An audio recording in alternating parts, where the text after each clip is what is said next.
ආයිබෝවන් දුවපති ඔබ සියලු දෙනාටම ඉතිහාසය 11 ශ්‍රේණිය විෂය නිර්දේශය ආවරණය කරන දේශනමාලාවේ අද දින දේශනෙන් අපි සාකච්ඡා කරන්න බලාපොරොත්තු වෙන්නේ ඉතිහාසය පෙළපොතේ 4 වෙනි පාඩම බ්‍රිතාන්‍යයන් යටතේ ශ්‍රී ලංකාවේ දේශපාලන වෙනස් වීම.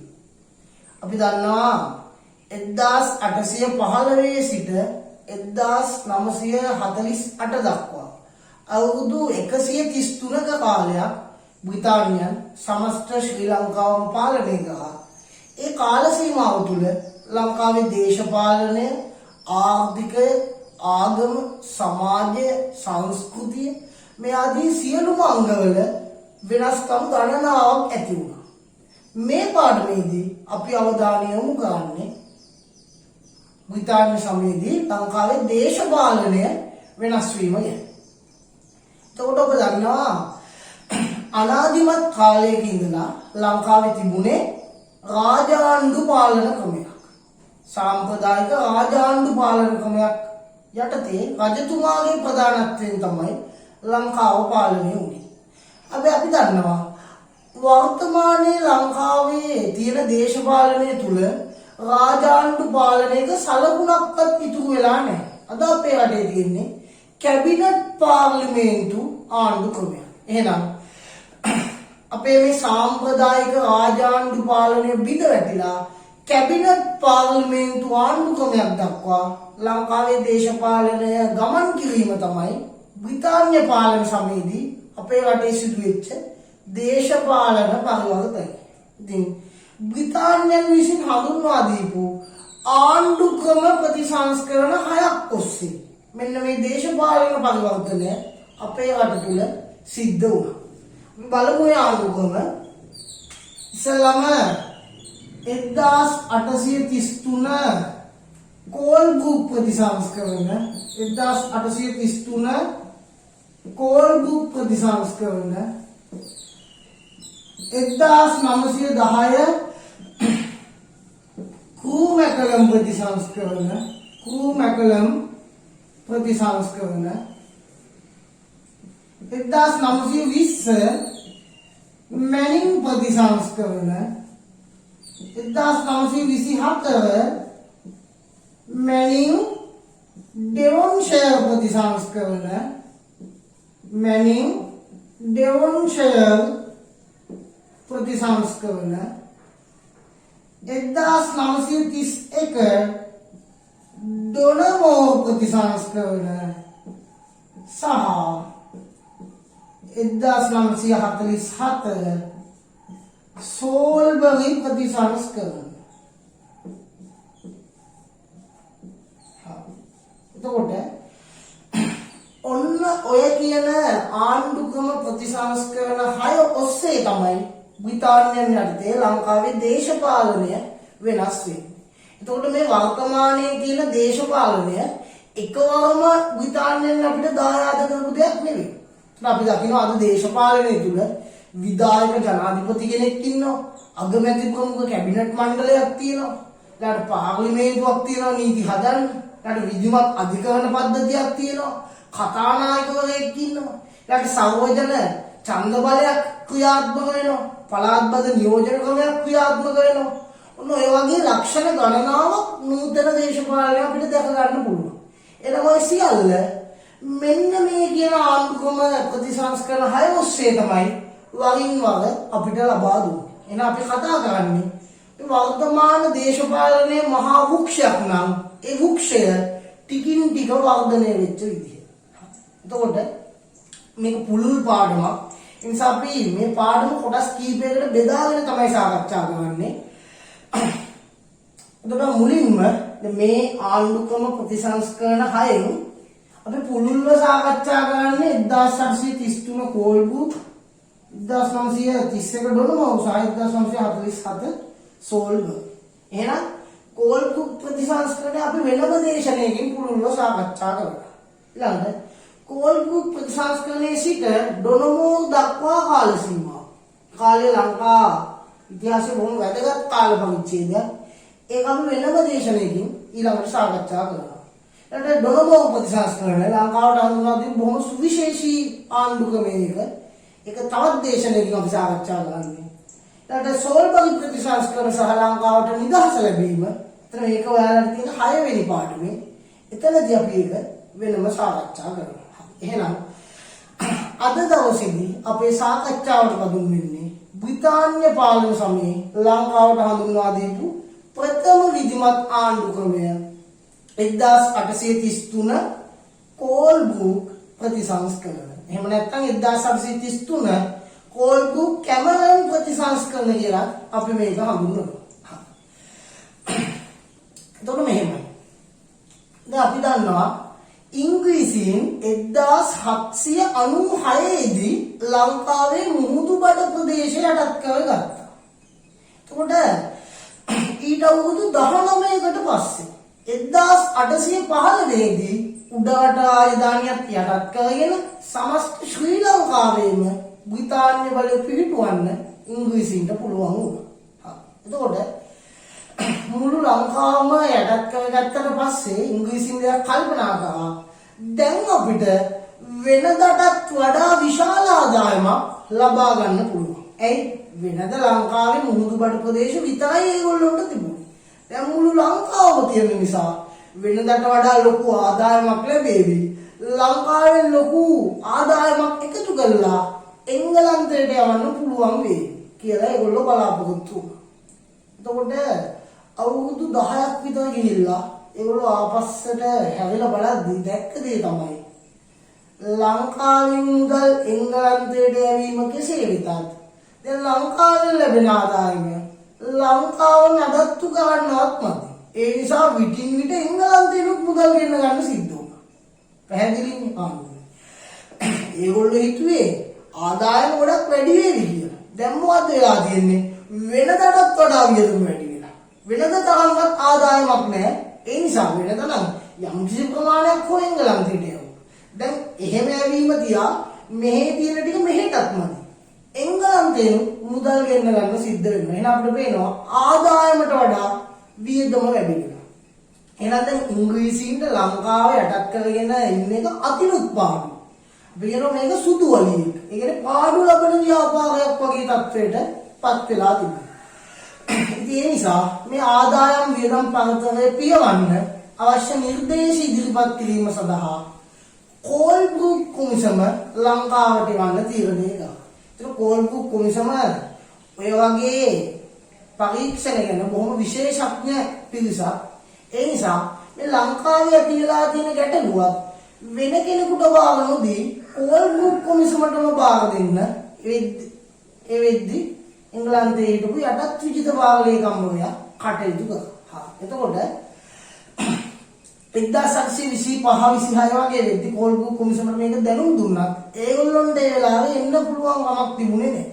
ඒකට හේතුව තමයි ඒගොල්ලෝ ඉංග්‍රීසින්ගේ වෙනත් යටත් විජිත කීපයකට ඔය වගේ ගැටලුකාරී තත්ත්ව මතුවෙලා ඒව ගැන පරීක්ෂණ කරමින් හිටියේ. විශේෂයෙන් කේප් කොලනිය සහ මුරුසි දිවයින කියන ප්‍රදේශවල ඒගොල්ලෝ පරීක්ෂණ පවත්වමින් තමයි හිටියේ. ඒ නිසා කෝල්බ්‍රූක් කොමිසම දැනුම් දුන්නා. අපි වැඩේ බාර ගන්නම් හැබැයි දැන් කරන්න බෑ. මේ වැඩ ඉවර කරලා තමයි එන්න වෙන්නේ. හැබැයි මම කිව්ව කෝල්බ්‍රූක් කොමිසම බොහොම දක්ෂයි. ඒගොල්ලෝ තමයි ඒකට සුදුසුම පිරිස. ඒ නිසා කිව්ව කලබලයක් නෑ. එහෙනම් ඕක ඉවර කරලා ලංකාවට එන්න. හැබැයි මොකද්ද වෙන්නේ? ඒ රටවල පරීක්ෂණ ඉවර කරනකොට කෝල්බ්‍රූක් කොමිසමේ සියලු දෙනා අසනීප වෙනවා. දැඩිසේ රෝගාතුර වුණා. අපි දන්නවා ඒවා බොහොම කටුක දේශගුණයක් තියෙන දුෂ්කර ප්‍රදේශ. කේප් කොලනිය අපි දන්නවා කේප් ටවුන් කියන්නේ අප්‍රිකාවේ දකුණු කෙළවර. කුණාටු දුරයක් සුබ පැතීමේ තුඩු තමයි වර්තමානයේ කේප් ටවුන්. නැත්නම් කේප් කොලනිය කියලා හඳුන්වනවා. එතකොට මුරුසි දිවයින මැඩගස්කරේ ගාව තියෙන පොඩි දූපතක් ඇහැරේ පොළ ඇතුළු පිරිස පිටුවහල් කරන්නේ මුරුසි දිවයිනට. දැන් මේ හිරකාරයෝ යවන්නේ එහෙම භාවිත කරපු බොහොම දුෂ්කර ප්‍රදේශ තමයි කේප් කොලනිය සහ මුරුසි දිවයින කියලා කියන්නේ. ඉතින් කටුක දේශගුණයක් එක්ක කොමිසමේ හැමෝගේ අසනීප වුණා. ඒගොල්ලොන්ට දැන් ආපහු ලංකාවට එන්න තියා පණ පිටින් එංගලන්තයටවත් යා ගන්න පුළුවන් වේද දන්නේ නැති තත්ත්වයක් තමයි උදා වෙලා තියෙන්නේ. හැබැයි ලංකාවට නෑවිල්ලත් බෑ. කොමිසම මේ වගකීම බාරගෙන තියෙන්නේ.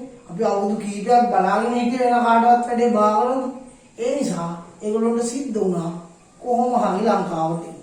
ඒකේ ප්‍රතිඵලයක් විදිහට හැමෝම ලංකාවට එන්නේ නැහැ.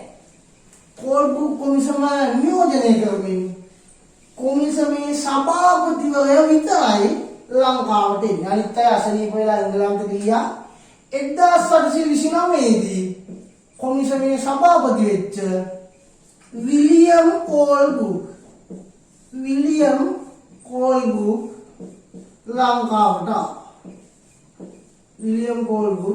ලංකාවට ආන්න. අපි හඳුන්වනවා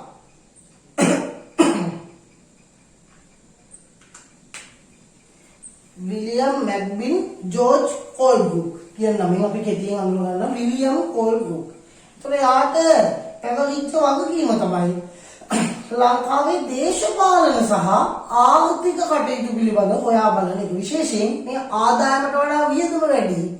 වියදම අඩු කරලා ආදායම වැඩි කරගන්න සුදුසු නිර්දේශ ඉදිරිපත් කරන එක. ඒ වගේම ලංකාවේ දේශපාලනය සකස් විය යුත්තේ කෙසේද කියලා නිර්දේශ ඉදිරිපත් කරන්න මෙයාට වගකීම කරනවා. ඔය අතරේ 1830 දී මෙයාගේ උදව්වට තව කෙනෙක් කෙනා. මෙයාට කියනවා චාල්ස් හේ කැමරන්. කැමරන්ට බාර දෙන්නේ අධිකරණ සහ නීතිමය කටයුතු ගැන. ඉතින් ඒ දෙන්න බොහොම දක්ෂ විදිහට Tamanට පැවරිච්ච අංශ ගැන පරීක්ෂා කරලා ඒ සුදුසු නිර්දේශ ඇතුළත් රහසිගත වාර්තාවක් හැදුවා. ඊට පස්සේ වාර්තාවේ ඒගොල්ලෝ මෙන්න මේවා තමයි අපි ඉදිරිපත් කරන නිර්දේශ කියලා. ඒවා එංගලන්තයට ආවා. එංගලන්තයේදී බ්‍රිතාන්‍ය මහරජුණව පරීක්ෂා කරලා මහරජුණගේ මුද්‍රාව සහිතව අනුමත කරලා 1833 වර්ෂයේදී කෝල්බුක් කැමරන් ප්‍රතිසංස්කරණ නමින් ලංකාවට හඳුන්වා දුන්නා. මේ කොමිසම ආපු ගමන් ආණ්ඩුක්‍රමයේ දෙන්න බෑනේ. ඒගොල්ලන්ට පරීක්ෂණය කරන්න අවුරුදු 3ක් 4ක් යනවා සාමාන්‍යයෙන්. ඒ නිසා 1833 දී තමයි මේ ආණ්ඩුක්‍රමය හඳුන්වා දෙන්නේ. විලියම් කෝල්බුක් සහ චාල්ස් කැමරන් හදපු නිසා අපි කෝල්බුක් කැමරන් ප්‍රතිසංස්කරණ කියලා හඳුන්වනවා. හැබැයි අපි ජනප්‍රියව භාවිත කරන නම තමයි කැමරන් කියන කෑල්ල අපි වැඩි කියන්නේ 1833 කෝල්බුක් ප්‍රතිසංස්කරණ. විශේෂයෙන්ම මේ පාඩමේදී අපි කතා කරන්නේ දේශපාලන වෙනස් වීම. ඉතින් දේශපාලනයට අදාළ සියලුම නිර්දේශ කොහොමද කෝල්බුක් තමයි ඉදිරිපත් කරන්නේ. එතකොට දැන් බලමු මේ කෝල්බුක් ප්‍රතිසංස්කරණ යටතේ ඉදිරිපත් කෙරෙන නිර්දේශ මොනවද? දැන් ඔයාලට සමහරවිට මතක ඇති බ්‍රිතාන්‍යයන් යටතේ ආර්ථික වෙනස් වීම කතා කරනකොට ලංකාවේ ආර්ථිකය වෙනස් වෙන්න බලපාපු කෝල්බුක් නිර්දේශ ප්‍රමාණයක් මම කියලා දුන්නා. රජයේ ඉඩම් විකිණීමේ ප්‍රතිපත්තිය, අනිවාර්ය සේවා රාජකාරී ක්‍රමය අහෝසි කිරීම, රාජ්‍ය වෙළඳ ඒකාධිකාරය අහෝසි කිරීම, ඉදිරි කිරීමේ බැංකුවක් පිහිටුවීම, වතු වගාව ආරම්භ කිරීම, ඒ වගේ නිර්දේශ. ඒක දැන් අපි කතා කරන්නේ කෝල්බුක් කොමිසමේ දේශපාලනික නිර්දේශ. වැදගත් දේශපාලනික යෝජනා මාලාවක් මේගොල්ලෝ ඉදිරිපත් කරලා තිබුණා. ලංකාව පළාත් 5කට බෙදීම, උඩරට සහ පහතරට ඒකාබද්ධ කිරීම, සිවිල් සේවය ප්‍රතිසංවිධානය කිරීම සහ වැදගත්ම සුවිශේෂී මේක තමයි ව්‍යවස්ථාදායක සහ විධායක සභා පිහිටුවීම. එහෙනම් ඔන්න ඔය එක එක නිර්දේශ ගැන දැන් අපි වෙනම සාකච්ඡා කරමු. මම කිව්වා කෝල්බුක් කොමිසම ඉදිරිපත් කරන වැදගත් නිර්දේශයක් තමයි ලංකාව පළාත් 5කට බෙදීම. ඔයිට කලින් ලංකාව පළාත් 16කට බෙදලා තිබුණේ. කොමිසම කිව්වා 16ක් හොඳට වැඩි. ලංකාව පළාත් 5කට බෙදුවම ඇති. ඒතර ඒගොල්ලෝ මොකද කරන්නේ? ලංකාව පළාත් 5කට විභජනය කරනවා. මම දල වශයෙන් අදින්නා පළාත් 5. ඔයාලට යම් අදහසක් ගන්න. ඔන්න ඔය පැහැදිලි. උතුරු පළාත, දකුණු පළාත, නැගෙනහිර පළාත, බස්නාහිර පළාත සහ මධ්‍යම පළාත වශයෙන් පළාත් පහකට ලංකාව වෙන් කරා. උතුරු පළාතේ ප්‍රධාන නගරය යාපනය, දකුණු පළාතේ ගාල්ල, නැගෙනහිර පළාතේ ත්‍රිකුණාමලය, බස්නාහිර පළාතේ කොළඹ, මධ්‍යම පළාතේ මහනුවර. ඒ වගේ පළාත් පහකට ලංකාව වෙන්. පළාත් පහ තමයි මේ අංගික ප්‍රධාන නගරත් එක්ක උතුරු පළාතේ යාපනය, දකුණු පළාතේ ගාල්ල, නැගෙනහිර පළාතේ ත්‍රිකුණාමලය, බස්නාහිර පළාතේ කොළඹ, මධ්‍යම පළාතේ මහනුවර. දැන් අපිට පේනවා පළාත් 16 පළාත් 5 දක්වා අඩු කරාම පළාත් කීයක් අඩු වෙනවද? පළාත් 11ක් අඩු වෙනවා. එතකොට මොකද වෙන්නේ? පළාත් කාර්යාලය 11ක් ලැබුණා. ඒ වගේ හිටපු නිලධාරීන්ට පඩි නඩි ගෙවන්න ලොකු මුදලක් වැය වුණා. ඒ ආයතන නඩත්තු කරන්න ලොකු මුදලක් වැය වුණා. ඒ නිසා දැන් පළාත් 5 දක්වා මේක අඩු කරපු එකෙන් විශාල පරිපාලන වියදමක් ඉතිරි කරගන්න ඉංග්‍රීසියට පුළුවන් වුණා. ඔයාලා තේරුම් ගන්න ඕන වෙනදාට වඩා වියදම වැඩි වුණේ. දැන් වෙනද ඉංග්‍රීසියෙන් ලංකාවේ මුහුදුබඩ ප්‍රදේශ විතරයි පාලනය කරන්නේ. දැන් මුළු ලංකාවම පාලනය කරනවා. ලංකාවෙන් ආදායම ලැබුණාට ලංකාව පාලනය කරන්න ලොකු වියදමක් ගියා. ඒ නිසා තමයි මේ වියදම වැඩි. වෙනදට වඩා ආදායමත් වැඩි වුණා. හැබැයි ඊට සාපේක්ෂව ගොඩාක් වියදම ඉහළ ගියා. ඒ නිසා වියදම අඩු කරගන්න ඒගොල්ලෝ කිව්වා ලංකාව පළාත් 5කට බෙදුවම ඇති. මේක කෝල්බුක් කොමිසමේ වැදගත් දේශපාලන නිර්දේශයක්. පළාත් කාර්යාලය 11ක් වැහිලා ගියා. ඒ කියන්නේ ලොකු වියදමක් අඩු කරගන්න පුළුවන් වුණා. අපි දන්නවා වර්තමානයේ වෙද්දී ලංකාවේ තියෙන පළාත් 9ක් නේ. මේ පළාත් පහ තමයි 1833 කෝල්බුක් ප්‍රතිසංස්කරණත් එක්ක ආරම්භ වෙන්නේ. අට වයඹ පළාත 1848 වර්ෂයේදී 1873 දී උතුරු මැද පළාත අපි දන්නවා සංස්කෘතික ප්‍රබෝධය ඇති වෙන වංශයක් 73 කියන්නේ 1873 වර්ෂ උතුරු මැද 1886 දී තිබු ඌව පළාත අවසානයේදී 1889 දී සබරගමු පළාත බිහිවීමත් එක්ක ලංකාවේ පළාත් 9 සම්පූර්ණ වුණා. ඒ පළවෙනි නිර්දේශය. දෙවැනි එක තමයි උඩරට සහ පහත රට ඒකාබද්ධ කිරීම. උඩරට සහ පහත රට ඒකාබද්ධ කිරීම. අපි දන්නවා 1796 දී ඉංග්‍රීසියෙන් අල්ලගෙන හිටියේ පහත රට නැත්නම් මුහුදුබඩ ප්‍රදේශ විතරයි. 1885 දී උඩරටත් අල්ලගත්තා. හැබැයි අපේ උඩරටියන්ගේ උදව්වෙන් උඩරට අල්ලගත්තේ ඒගොල්ලෝ කිව්වා උඩරට අල්ලගත්තට කමක් නැහැ. කිසිම වෙලාවක උඩරටයි පහත රටයි එකතු කරන්න එපා. අපේ කට්ටියම තමයි එහෙම එපා කියන යෝජනාව ඉදිරිපත් කරේ. එතකොට ඉංග්‍රීසියට සිද්ධ වුණා කැමැත්තෙන් හෝ ඒ යෝජනාව ක්‍රියාත්මක කරන්න. ඉතින් ඒගොල්ලන්ට ලොකු වියදමක් ගියා. රටවල් දෙකක් පාලනය කරන වියදම දැන් දවන්න සිද්ධ වුණා. ඒ වෙනමනේ පාලනය වෙන්නේ. අපි දන්නවා පහත රටේ හිටිය ආණ්ඩුකාරය උඩරටට ආණ්ඩුකාරයෙක් නියෝජිතේ රෙසිඩන්ට් නැත්නම් නිත්‍ය නිවාසික නිලධාරියෙක්පත් කරලා අපි දන්න ජෝන් ඩොයිලි තමයි ඉස්සෙල්ලා මේ තනතුරටපත් උනේ. එයා යටතේ තමයි උඩරට පාලනය වෙන්නේ. එතකොට වියදම් දෙක කොමිසම් බැලුවා ලංකාව වගේ පොඩි රටකට මෙහෙම පරිපාලන ඒකක දෙකක් හොඳටම වැඩි. ලංකාව වගේ පොඩි රටකට මේක කිසිසේත් අවශ්‍ය වෙන්නේ නැහැ. ඒ නිසා ඒගොල්ලෝ නිර්දේශ කරා උඩරට පහත රට ඒකාබද්ධ කරලා සමස්ත ශ්‍රී ලංකාවෙම ඒකීය පාලනයක් ඇති කරගන්න. ඒතර ඒකත් කෝල්බුක් කොමිසමේ වැදගත් නිර්දේශයක්. ඒ දෙවැනි එක. ඊළඟ අපිට ගන්න පුළුවන් සිවිල් සේවය ප්‍රතිසංවිධානය කිරීම. මොකද මේ සිවිල් සේවය කියන්නේ? සිවිල් සේවය කියන්නේ රාජ්‍ය සේවය. එතකොට මේගොල්ලෝ බැලුවා මේ සිවිල් සේවය සඳහා ලොකු වියදමක් රජයට දරන්න සිද්ධ වෙලා තියෙනවා. ඒ නිසා ඒගොල්ලෝ නිර්දේශ කීපයක් ඉදිරිපත් කළා. ඒගොල්ලෝ කිව්වා සිවිල් සේවකයන්ගේ වැටුප් අඩු කරන්න. විශ්‍රාම වැටුප් අහෝසි කරන්න. ඊළඟට ඇතම් සිවිල් සේවා ආයතන වහන්න. ඇතම් ආයතන ඒකාබද්ධ කරනවා. ඒ වගේ නිර්දේශ ප්‍රමාණයක් ඉදිරිපත් කරනවා. ඊළඟට සිවිල් සේවයේ පහළ තනතුරු වලට දේශීය නිලධාරීන් බදව ගන්නවා. මෙහි ලංකාවේ කට්ටියටත් හොඳට ඉංග්‍රීසි උගන්වලා පහළ තනතුරු වලට ඒගොල්ලෝ බදව ගන්නවා. එතකොට අර සුද්ධෙකුට දෙනවට වඩා අඩු වැටුපක් ලංකාවේ දෙන්න පුළුවන්. එතකොට දැන් සිවිල් සේවයේ දෙන නිලධාරීන්ට මේක පාඩු. ඒගොල්ලෝ මොකද්ද කරන්නේ?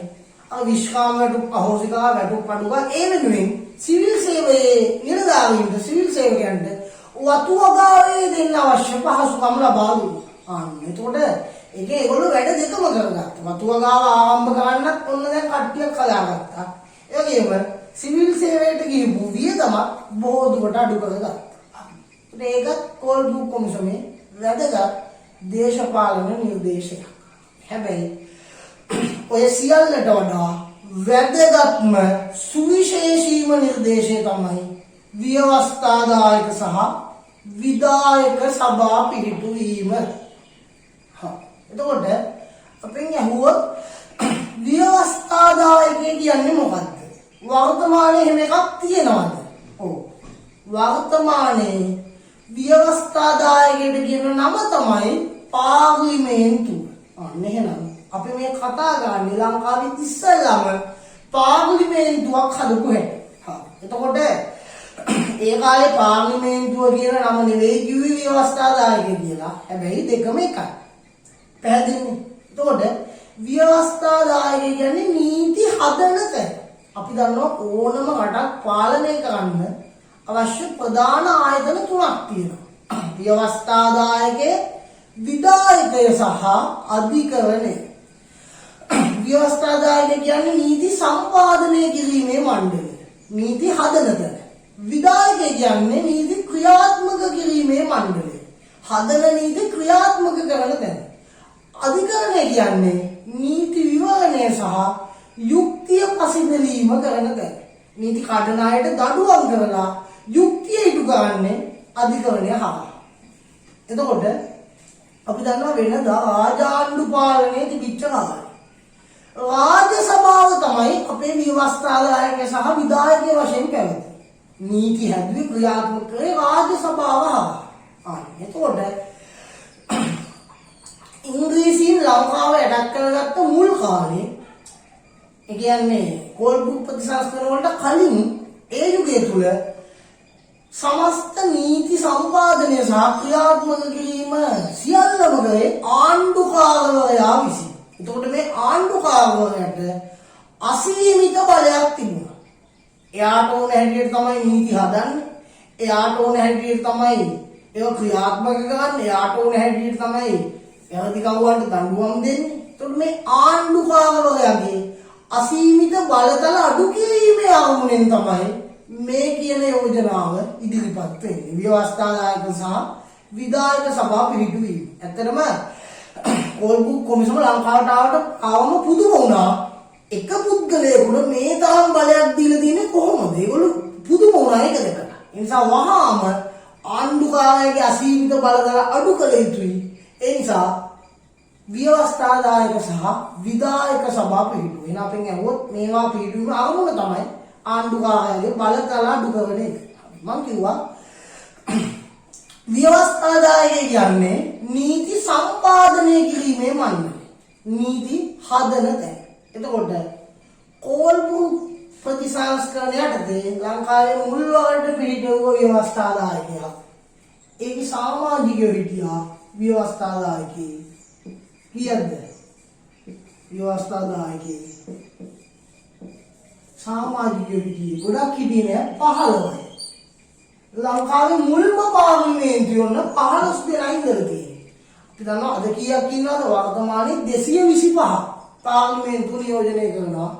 මුල්ම එකේ හිටියේ 15යි. හරි. දැන් මේ 15 ටික ටික තමයි වැඩි වෙන්නේ. මම කියනවා ආණ්ඩුක්‍රම ප්‍රතිසංස්කරණ 6ක් දුන්නා. කෝල්බුක් එකේ ඉස්සල්ලාම කෝල්බුක් එකේ 15යි. කූමැගලම් එකේ 21යි. මැනින් 37යි. මැනින් ඩෙවොන්ෂයර් 49යි. ඩොනමෝ 61යි. සෝල්බර්ග් 131යි. ඊළඟ 1972 ප්‍රථම ජනරජාණන් මේක අපි හදාගන්නේ 161යි. 78 දෙවන ජනරජය 225. ඔය විදිහට තමයි බ්‍රිතාන්‍යයෙන් ඇත්තේ ලංකාවේ දේශපාලන බලය විකාශනය වීම සිද්ධ වෙන්නේ.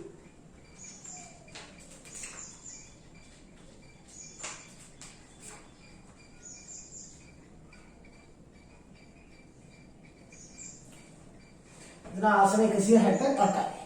161 නේ 68යි.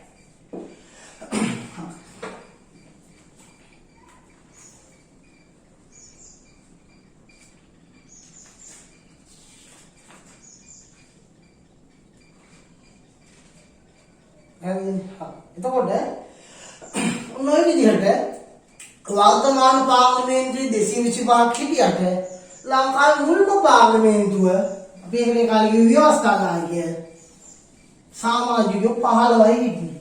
ඒත් මේ 15 පත් කරගන්නේ මේකේ සංයුතිය මෙන්න මේ විදිහට තමයි හැදෙන්නේ. නිලලත් 9යි. නිල නොලත් 6යි. නිලලත් 9යි. නිල නොලත් 6යි. දැන් අපි දන්නවා වර්තමානයේ නම් පාර්ලිමේන්තුවට മന്ത്രിවරු තෝරගන්නේ ඡන්දේ. ඡන්ද ක්‍රමයක් ඒ කාලේ තිබුණේ. ආණ්ඩුකාරයාගේ නම් කිරීමෙන් තමයි මේ පිරිස ව්‍යවස්ථාදායකයෙකු තෝරගන්නේ. ඒකට එතනින් 9 දෙනෙක් නිලලත් ආන්න. දැන් අපි දන්නවා අද පාර්ලිමේන්තුවට ගන්නේ සාමාන්‍ය මහජන නියෝජිතයෝ. හැබැයි මේ කාලේ 9ක්ම ගත්තේ රජයේ ඉහළ නිලතල දවපු ලොකු නිලධාරී. ඒගොල්ලොන් තමයි අපි මේ නිලලත් අය කියන්නේ. උදාහරණ වශයෙන් කියනවා නම් විගණකාධිපති, රාජ්‍ය මිනුම්පති, රේගුවල කැමි, හමුදා ප්‍රධානී, ඊළාට මධ්‍යම පළාතේ දිසාපති, උතුරු පළාතේ දිසාපති, ඔන්න ඔය වගේ ලොකු නිලධාරීන් 9 දෙනෙක් තමයි නිලලත් 9 දෙනා වශයෙන් ගත්තේ. රජයේ නිලතල දාපු කට්ටිය. අතන අපි දන්නවා කවුද මේගොල්ලොන්ට නිලතල දීලා තියෙන්නේ? ආණ්ඩුකාරවරු. එතකොට නිලතල දාපු හැමෝම මේකට ගත්තේ නැහැ. නිලතල දාපු අය අතරින් 9 දෙනෙක් තමයි ගත්තේ. ඒ 9 දෙනා තෝරන්නේ කවුද? ආණ්ඩුකාරවරු. එහෙනම් මේ නිලලත් කට්ටිය අනිවාර්යෙන්ම ආණ්ඩුකාරවරයාට පක්ෂපාතී. ඒගොල්ලොන්ට තනතුරු දුන්නේ ආණ්ඩුකාරය. ඒගොල්ලෝ ව්‍යවස්ථාදායකයට ගත්තේ ආණ්ඩුකාරවරයා. ඒ නිසා ඒගොල්ලෝ නිතරම ආණ්ඩුකාරයට පක්ෂපාතී ස්වභාවයක් දැරුවා. නිලලත් කට්ටිය. නිල නොලත් කියන්නේ මේ රජයේ ලොකු නිලතල දවපු කට්ටිය නෙවෙයි. දැන් ඔය කට්ටිය නිලලත් එහෙම නිලතල නොතිබිච්ච සාමාන්‍ය ජනතාව අතරින් තෝරගත්ත අය තමයි නිල නොලත් කියන්නේ. එහෙම අය ගත්තේ 6 දෙනෙක්. ඒ 6 දෙනෙක් හැබැයි ඡන්දයකින් නෙවෙයි තෝරගත්තේ. හරි. ඒ 6 දෙනෙක් ආණ්ඩුකාරවරයාගේ නම් කිරීමෙන්ම තමයි ගත්තේ. ආණ්ඩුකාරවරයාට කැමති 6 දෙනෙක් තමයි නිල නොලත් අය වශයෙන් තෝරගත්තේ. ඒ 6 දෙනා ගත්තේ මෙන්න මේ විදිහට.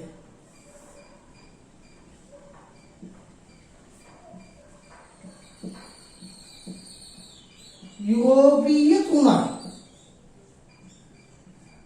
සිංහල 1යි. දෙමළ 1යි. බර්ගර් 1. ඔන්න ඔය විදිහට තමයි ඒ 6 දෙනා ගත්තේ. පැහැදිලි ආන්න. යුරෝපීය 3යි, සිංහල 1යි, දෙමළ 1යි, බර්ගර් 1යි. දැන් අපි කිව්වා ලංකාව පළාත් වලට බෙදලා තිබුණේ. එහෙනම් පළාත් අනුව ගන්න තිබුණානේ. හැබැයි පළාත් අනුව නෙවෙයි ගත්තේ. ජාතීන් අනුව. ඒකට කියනවා නම ජනවාර්ගික නියෝජනය. ඒක ඊටම අහිතකර දෙයක්. පස්සේ කාලෙකදී ලංකාවේ ජාතීන් අතර ගැටුම් නිර්මාණය වෙන්න හේතු මෙන්න මේ කියන අහිතකර ජනවාර්ගික නියෝජනය. එහෙනම් මේ ජනවාර්ගික නියෝජනය හඳුන්වා දෙන්නේ කෝල් බුක් ප්‍රතිසංස්කරණය යටතේ තමයි. ඒත් එතනින් 6 දෙනාගේ 3 දෙනෙක්ම යුරෝපීය කට්ටිය. දැන් මේ යුරෝපීය කියන්නේ කවුද? ආණ්ඩුවේ අය නෙවෙයි. ආණ්ඩුවේ අය හිටියේ මෙතන. මේ 9 දෙනා කොහොමද යුරෝපීය? මේ 3 දෙනා විතර වතු වගාව ගන්නවපු යුරෝපීය ව්‍යාපාරිකයෝ ලංකාවේ හිටියා. ආණ්ඩුව. ඒගොල්ලෝ නියෝජනය කරමින් තමයි මේ 3 දෙනා ගත්තේ. එතකොට සිංහල, දෙමළ සහ බර්ගර් ජාතීන් වෙනුවෙන් එක් නියෝජිතය බැගින් තෝරගත්තා. මුල්ම සිංහල නියෝජිතය තමයි ජොහන්නස් ගොඩ්ෆ්‍රී පිලිප්ස් විජේකෝන් පණ්ඩිත රත්න. මුල්ම සිංහල මන්ත්‍රීවරයා ජොහන්නස් ගොඩ්ෆ්‍රී පිලිප්ස් විජේකෝන් පණ්ඩිත රත්න. මුල්ම දෙමළ නියෝජිතය තමයි ආරුමුග පිල්ලේ කුමාරස්වාමී. ආරුමුග පිල්ලේ කුමාරස්වාමී. මුල්ම බර්ගර් නියෝජිතයා ජේ.පී. හිලිබ්‍රාන්ඩ්. ජේ.පී. හිලිබ්‍රාන්ඩ්. ඔන්න ඔය විදිහට තමයි 6 දෙනා තෝරගන්නේ.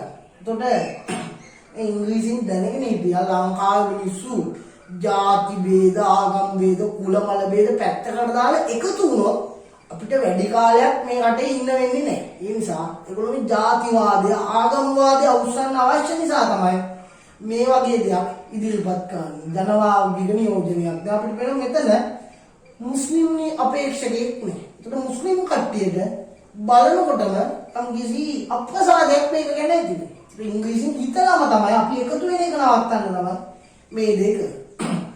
ඒකට බැලුමට මේ 15න් කීයක් සුද්ධද? 12ක්ම සුද්ධ. මේ 9ක් සුද්ධ, මේ 3 දෙනාක් සුද්ධ. 12ක්ම සුද්ධ. මේ කට්ටිය එක්කෙනා ඉන්නේ නැහැ. මෙයාත් බර්ගර් කෙනෙක්.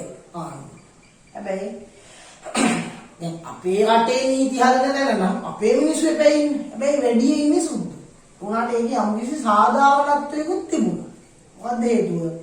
මේ වෙන්න යන දේ මොකද්ද කියලා ලංකාවේ මිනිස්සු කවුරුත් තාම දන්නේ නැහැ. මේක මොකද්ද මේ ව්‍යවස්ථාදායකය කියන්නේ? මේකේ කොහොමද වැඩ වෙන්නේ?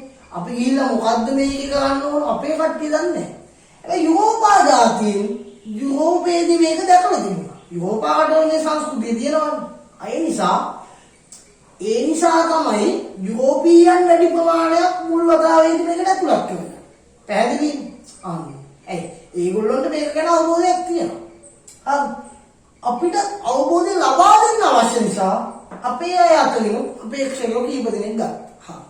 එතකොට මම කිව්වා කෝල් බුක් ව්‍යවස්ථාදායකය හදන්නේ ආණ්ඩුකාරවරයාගේ අසීමිත බලතල අඩු කිරීමේ අරමුණ. වෙනද නීති හැදුවෙත් ආණ්ඩුකාරය, නීති ක්‍රියාත්මක කරෙත් ආණ්ඩුකාරය, හැමදේම කරේ ආණ්ඩුකාරය. එයාගේ බලය අඩු කරන්න තමයි හදන්නේ. හැබැයි නිල රත් කට්ටිය කොහොමත් ආණ්ඩුකාරවරයාට පක්ෂපාතී. ඒක කොහොමත් ආණ්ඩුකාරයෙක්. නිල නොලත් කට්ටිය ආණ්ඩුකාරයෙක්ගේ පැත්තේ නෙවෙයි. ඒගොල්ලෝ තමයි ටිකක් හරි මහ ජනතාව නියෝජනය කරන්නේ. හැබැයි කෝල් බුක් ආණ්ඩුක්‍රමේදී ඒ සියලු දෙනා ආණ්ඩුකාරයාගේ නම් කිරීමෙන්ම තමයි තෝරගන්නේ. නම් ආණ්ඩුකාරයාට හිතවත් එයාට කැමති 6 දෙනෙක් කාන්දී. දැන් ඒගොල්ලෝ ආණ්ඩුකාරයාට පක්ෂපාතී. එතකොට වෙනද ආණ්ඩුකාරය තනියෙන් හැමදේම කරේ. දැන් එහෙම බෑ. මේකේ වැඩි ඡන්දේ සම්මත වෙන්න ඕනේ. එතකොට වැඩි ඡන්දේ කියන්නේ කීයද? ගන්න ඕනේ ඡන්ද මේ කීයක්? 8ක් නේ. 7,000 8ක් ගත්තම දිනුනේ. ඉතින් මෙතනම 9ක් තියෙනවා. හැදෙන්නේ නේද? කිසිම ගැටලුවක් නැහැ බෞද්ධ වේලා භාගණීක සම්බන්ධයෙන්. මෙතන 6ක් ඉන්නවා. ඒ 6 දෙනා ආණ්ඩුකාරයෙක් පැත්තේ. එහෙනම් මේ 15ම ආණ්ඩුකාරයට පක්ෂපාතී තමයි. ඒතර අපිට වෙන ආණ්ඩුකාරයාගේ බලතල අඩු කරන්න හැදුවට ඇත්තටම එහෙම ලොකුවට බලතල අඩුවීමක් මෙතන වෙලා නැහැ. හැදෙන්නේ. එතකොට හැබැයි කොහොම වුණත් වෙනද ආණ්ඩුකාරගේ හිතුමතේට වැඩ කරේ. දැන් යෝජනාවක් හරි ඉදිරිපත් කරන්න අවස්ථාව ලැබුණා. පැහැදිලිද? ඒ නිසා මේක බොහොම වටිනා සංස්ථාවක් විදිහට අපි අඳුර ගන්නවා. ව්‍යවස්ථාදායකය. හරි. අන්නෝක තමයි නීති හදන නැත්නම් නීති සම්පාදනය කරන ආයතනය. හරි. ඊට අමතරව දැන් ව්‍යවස්ථාදායක විශේෂ ලක්ෂණ ගත්තොත් නියෝජිතයන් 15යි, නිල ලත් පිරිස බහුතරයක් වුණා. නිල නොලත් පිරිස ආණ්ඩුකාරයා විසින්ම නම් කිරීමෙන් තමයි තෝරගත්තේ. ඊළඟට ජනවාර්ගික නියෝජනය හඳුන්වා දුන්නා. ඔන්න ඔය වගේ ලක්ෂණ මේ කෝල් බුක් ව්‍යවස්ථාදායකේ අපිට දැක ගන්න පුළුවන්. ඊළඟට විධායකය. මම කිය විධායකය කියන්නේ නීති ක්‍රියාත්මක කිරීමේ මණ්ඩලය. වර්තමානයේ පාර්ලිමේන්තුව තමයි ව්‍යවස්ථාදායකය, විධායකය තමයි කැබිනට් ඇමති මණ්ඩලය. පාර්ලිමේන්තුවේ ඇමතිවරු තමයි විධායකය. දැන් අධ්‍යාපනය සම්බන්ධ නීතියක් පාර්ලිමේන්තුවේ හැදුවොත් ඒක ක්‍රියාත්මක වෙන්නේ අධ්‍යාපන ඇමතිගේ මූලිකත්වයෙන් අධ්‍යාපන අමාත්‍යාංශය හරහා. පැහැදිලිද? ඇමතිලා තමයි විධායකය. ඒ කාලේ විධායකය නියෝජනය කළේ 6 දෙනා. ඒ 6 දෙනාම ගත්තේ මෙන්න මේ නිලලක් පිරිස අතරින්. නිල නොලත් අය විධායකයට ඇතුළත් වුණේ නැහැ. ආණ්ඩුකාරයාට මුදල් පාලනය සම්බන්ධයෙන් තිබිච්ච සීමිත බලතල අඩු කරගන්න තමයි මේ කියන විධායක සභාව ස්ථාපිත කරන්නේ. එනද ආණ්ඩුකාරට හිතුමතේ තමයි සියල්ලනේ දැන් විධායකයෙක් එක්ක සාකච්ඡා කරන්න ඕනේ. එතකොට විධායකයේ ලබා දෙන තීන්දුව ආණ්ඩුකාරයා අනිවාර්යෙන් පිළිගන්න ඕන. එතකොට ආණ්ඩුකාරයෙක් පිළිගන්නේ නැත්නම් ඒ ආණ්ඩුකාරයට ඕන කරන්න විදිහක් තියෙනවා. ආණ්ඩුකාරයට තමන්ගේ අදහසක් ක්‍රියාත්මක කරන්න අවශ්‍ය නැහැ. එක්ක විධායකයෙකුට සම්මත කරගන්න. හරි. ඒතර විධායකයේ එකකතාව නොලැබුණොත් ආණ්ඩුකාරයට ඕනම් පුළුවන් යටත් විජිතභාව ලේකම්ගෙන් අවසර අරන් විධායකයා අකමැති වුණත් කරන්න පුළුවන්. පැහැදිලිද?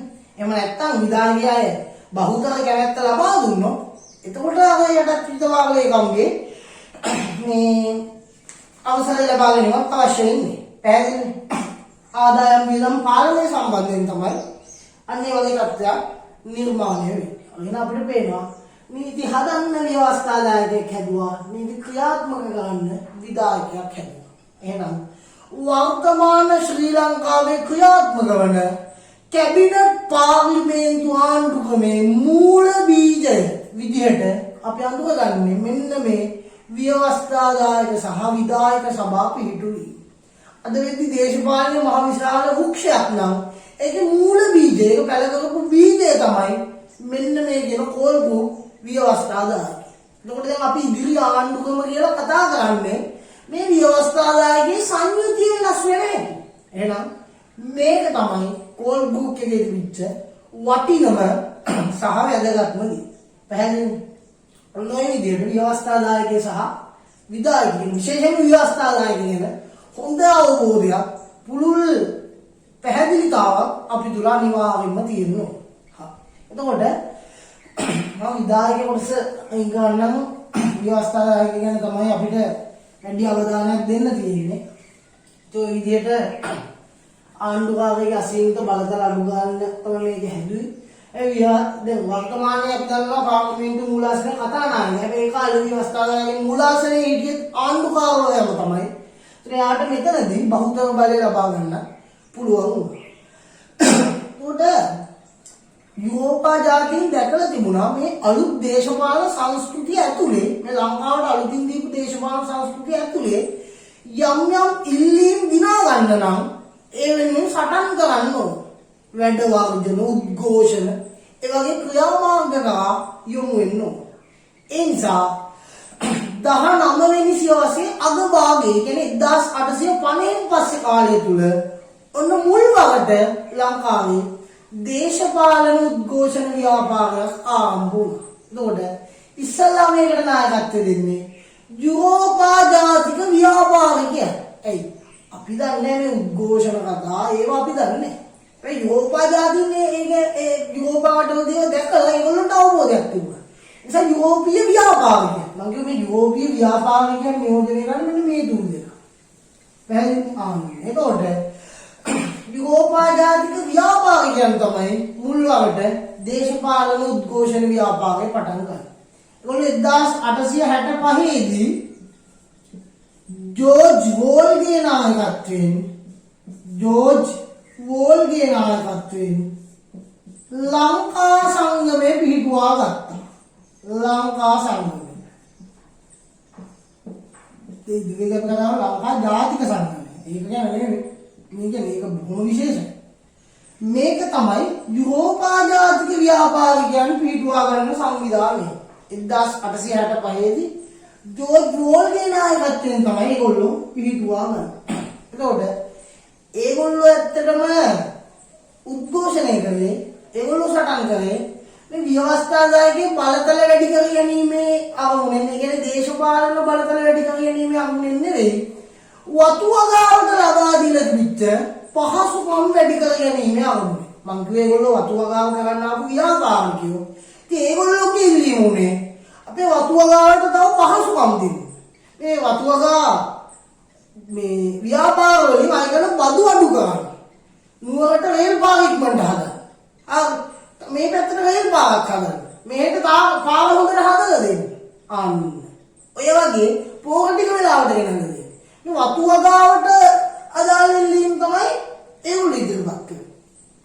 අද ඒක වැදගත්කම තමයි ඒ ඇසුරින් ඔන්න අපේ නායකයෝ දේශීය නායකයෝ මේ දේශපාලන උද්ඝෝෂණ ව්‍යාපාරය කියන්නේ මොකක්ද කියලා තේරුම් ගත්තා. එහෙනම් අපිට ඒක ඉගෙන ගන්න පුළුවන් උනේ මේ යුරෝපා ජාතීන් කරපු දේශපාලන උද්ඝෝෂණ ව්‍යාපාර නිසා. ඒගොල්ලෝ සටන් කරේ වතුවගාවට ලබා දීපු පහසුකම් වැඩි කරගන්න. ඊළඟට ඒක ආදර්ශයට අපි ව්‍යවස්ථාවේ බලතල පුළුල් කරගන්න ඕන සටන් කරන්න පටන් ගත්තා. ඒක විකාශනය වෙලා පස්සේ නිදහස් සටනක් දක්වා ඒක වර්ධනය වෙන්නේ. ඒක ප්‍රතිඵලයක් තමයි 1948 අපිට නිදහස දිනා ගන්න පුළුවන් වීම. කොහොම හරි ඔන්න විශේෂයෙන් 20 වෙනි සියවසේ මුල් භාගයේ 1900 ගණන් වල තමයි මේ දේශපාලන උද්ඝෝෂණ ව්‍යාපාරය වඩාත් ප්‍රබලව ක්‍රියාත්මක වෙන්නේ. හැබැයි ඊට කලින් ඉඳලම අපේ දේශීය නායකයෝ ඔන්න දේශපාලන උද්ඝෝෂණ ව්‍යාපාරය යුරෝපියන්ගේ ආభాසය ඇතුව ආදර්ශයට අපිත් පටන් ගත්තා. මේ ප්‍රතිඵලයක් විදිහට අපි කිව්ව ව්‍යවස්ථාවේ බලතල පුළුල් කරන්න. ඒක ප්‍රතිඵලයක් විදිහට 1889 දී තවත් නිලනොලක් සමාජිකයන් දෙදෙනෙක් ව්‍යවස්ථාදායකට ඇතුළත් කරා. ඒ කියන්නේ මුස්ලිම් අපේක්ෂකයා මුස්ලිම් අනිත් එක්කෙනා උඩරට සිංහල ඔන්න ඔය විදිහට අපේක්ෂකයෝ දෙන්නේ තවත් අපේක්ෂකයෝ දෙන්නේ මේකට ඇතුළත් කරනවා. මුස්ලිම් අපේක්ෂකයා තමයි MC අබ්දුල් රහ්මාන්.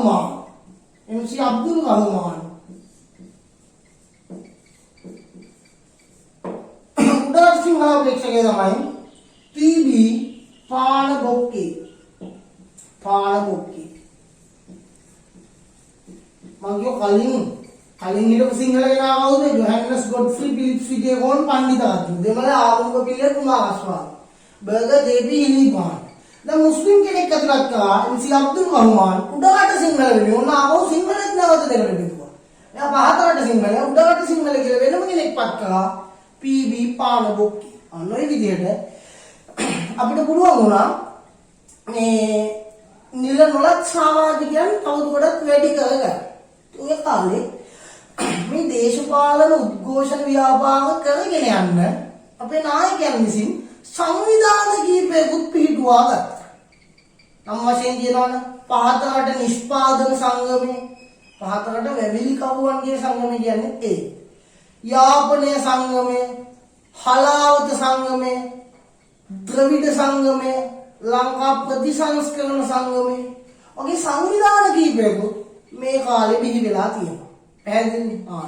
එතකොට ඒ සංවිධාන හරහා අපේ නායකයන් දේශපාලන උද්ඝෝෂණ ව්‍යාපාරය තවදුරටත් ඉදිරියට පවත්වාගෙන ගියා. ඔන්න ඔය අතරේ 1908 දී බොහොම සුවිශේෂී දෙයක් වුණා.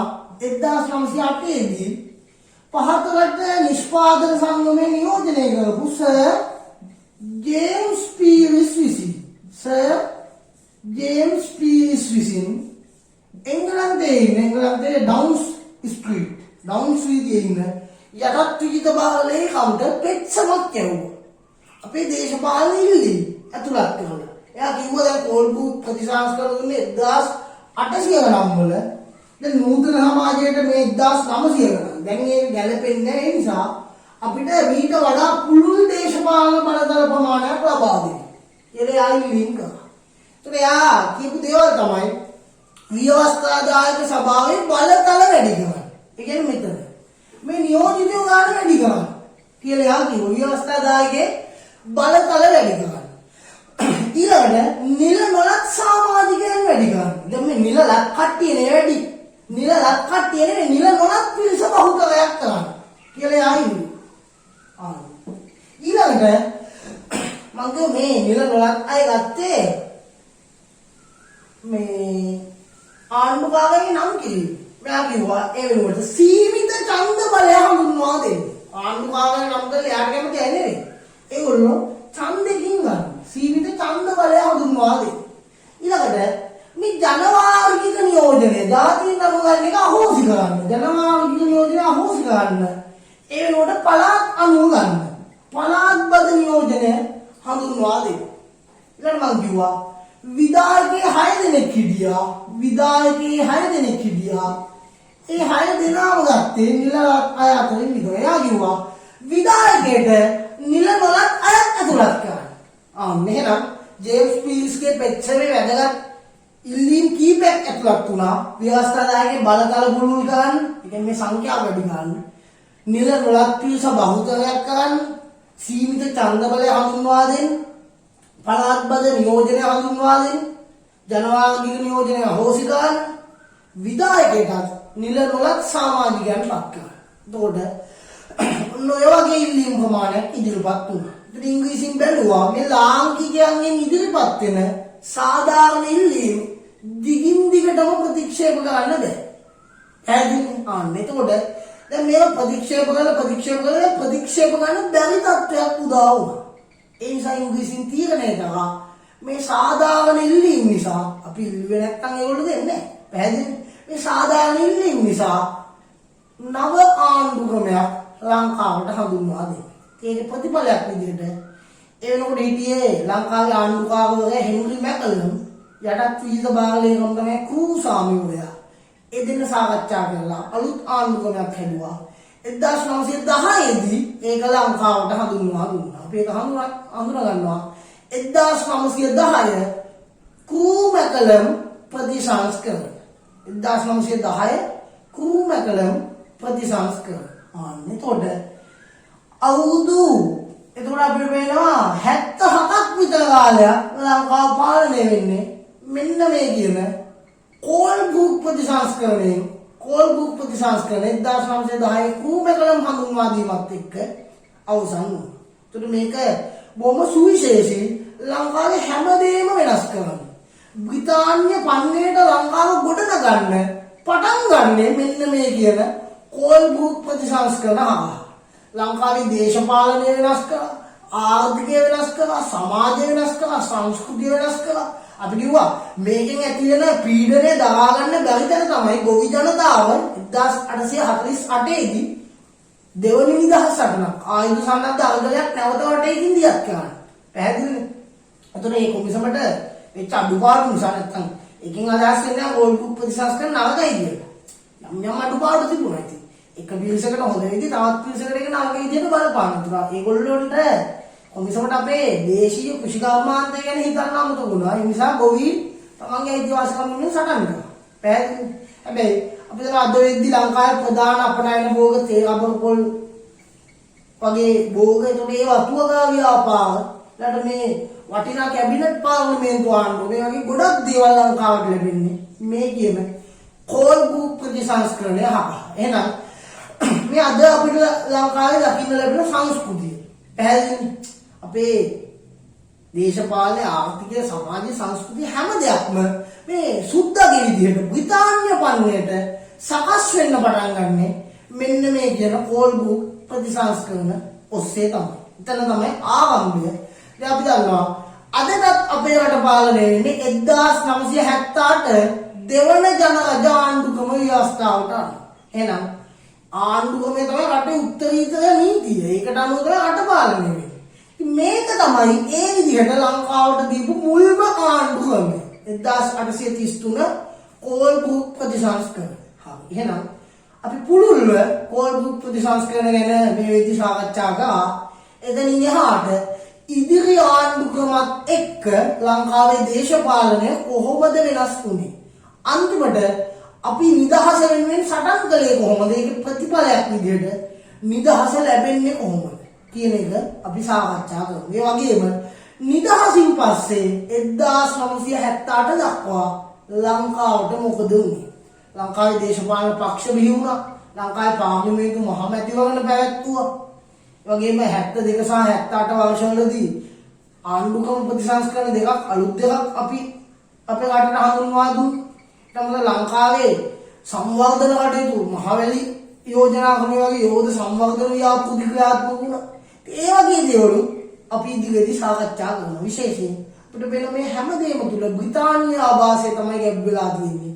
බ්‍රිතාන්‍යයන් ඒගොල්ලොන්ගේ සංස්කෘතිය ඒගොල්ලොන්ගේ දේවල් ලංකාවේ පැල කරන්න පටන් ගත්තේ මෙතනින් තමයි. පැහැදිලි පොල් බුක් ප්‍රතිසංස්කරණ වල. එතකොට මගේ ව්‍යවස්ථාදායක සංවිධායක සභාව පිළිබිඹු වන වැදගත් මේක. කැබිනට් පාර්ලිමේන්තු ආණ්ඩුවේ මූල බීජය විදිහට අපි ඒක තමයි අඳුරගන්නේ. එහෙනම් ඉදිරි දේශනවලදී මෙතනින් එහාට ලංකාවේ දේශපාලනයට බ්‍රිතාන්‍යයන් බලපෑම් කළේ කොහොමද කියන එක අපි බොහොම ලස්සනට රසවත්ව ඒ වගේම පුළුල්ව සාකච්ඡා කරමු. අදට අදාළ දේශනය මම මෙතනින් අවසන් කරන්නම්. සම්බන්ධ වෙච්ච සියලු දෙනාට බොහොම ස්තුතියි. ආයුබෝවන්.